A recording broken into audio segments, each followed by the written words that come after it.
I'm going to see if I can do the proper way to find herps undercover as I find them undercover. So here is a piece of tin, another piece of tin over there, and there's more pieces of tin up here behind this old shack in this abandoned farm field. And it's probably a good place to find milk snakes, red bellies, ringnecks, garter snakes, so we'll see what we can do. So, to avoid venomous snake bites, you want to use a snake stick, and you want to be on the opposite side of the cover that you're going to be lifting. So, I'm going to come over here and lift this side. We'll see.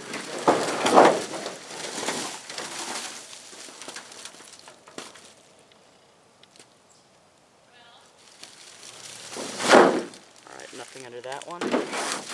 You want to carefully put it back exactly how you found it. I'm going to check the next one.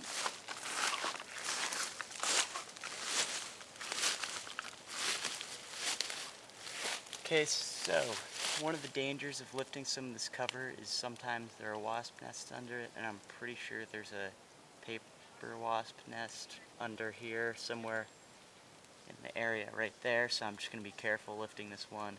If it were something like yellow jackets, I just wouldn't lift it at all.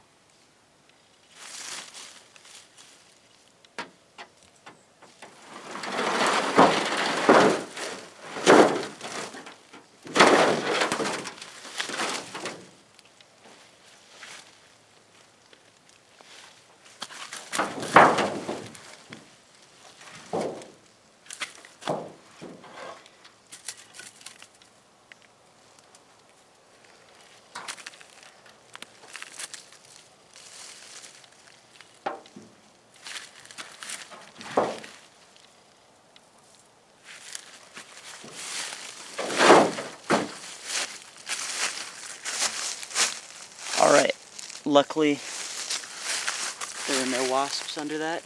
I missed a garter snake, but did manage to find this red-bellied snake under there. Got this bright red stomach. This one's really pretty. It's probably, it might be gravid if it's using this tin. There's also a deer mouse under there. And again, that garter snake that I just missed. So I think we'll check the other tin, and we'll let this guy go, as you should with every snake you find.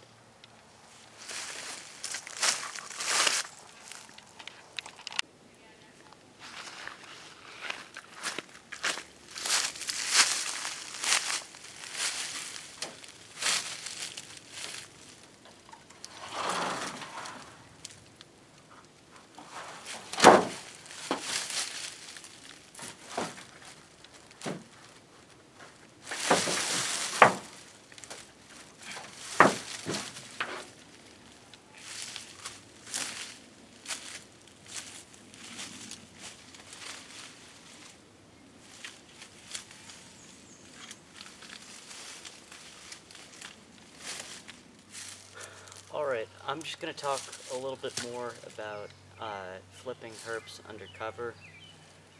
And basically there are two different types of cover. There's artificial cover, which can produce a lot of herps, especially tin or plywood. And then there's just like the natural cover that you'll see around you, like rocks and logs and things like that.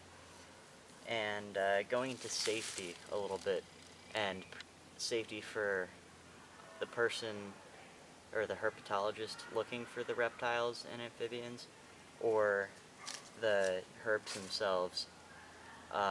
First off, you probably want to wear some good footwear. I didn't wear very good footwear in my video, but especially when you're around things like tin like that, or an area that could potentially have venomous snakes, you're gonna want to wear something like boots that's gonna protect you from rusty metal or any sort of dangers that come around abandoned buildings like that, or pricker bushes and things. Like my feet got cut up a little bit by the pricker bushes. And then as far as safety for the herps themselves, is you always want to put cover back exactly as you find it. And I find this especially true with amphibians because when you're ripping up logs and things like that in more fragile ecosystems than like that farm field, uh, you could potentially damage an entire ecosystem or like a small ecosystem under the log with all the fungus and the bugs and stuff. So you really need to make sure you're putting it back carefully and pushing up the soil around it how it was, or putting the leaves back over it. Because if you're dealing with amphibians, you don't want the area under the log or cover to dry up. So that's basically it. That's my submission for Herptubeathon. Thanks for watching.